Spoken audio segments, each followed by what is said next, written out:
रायगड महाराष्ट्रासह देश विदेशातील ताज्या बातम्या पाहण्यासाठी मॅक्स इंडिया लाईव्ह चॅनलला सबस्क्राईब करा आणि बेल आयकॉन दाबायला विसरू नका। हे जर पाठिंबा देणार असतील तर ते चुकीचं आहे।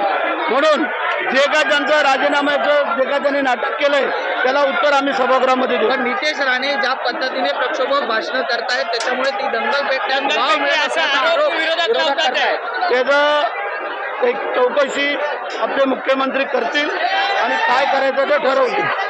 दुसरीकडे आपण पाहतोय की आपण जी मागणी करताय की ती कबर हटवली पाहिजे, मात्र पुरातत्व विभागाने त्याला संरक्षण दिलेलं आहे असं मत फडणवीसांनी व्यक्त केलेलं आहे। तसंच अफजल खानाचा प्रतापगडच्या पायथ्याला जशी त्याची कबर होती आणि ती हटवली आणि त्याचं थडगं ठेवलं, त्याप्रमाणे त्याची जी मोठी कबर बांधलेली ती हटवावी आणि त्याचं थडगं ठेवावं। हे सगळं मुद्दाम सुरू आहे का असं बोलतात? कारण आता ओळीचे भाजपचे खासदार आहेत, त्यांनी असं म्हटलं आहे की मोदी हे छत्रपतींचे पूर्वजन्म होतं ते आता पुन्हा जन्म घेतलेला आहे। ते एक महाराजांची तुलना केलेली आहे एका खासदाराने भाजपच्या खासदाराने योग्य वाटतं का भाजपच्या खासदारांचं?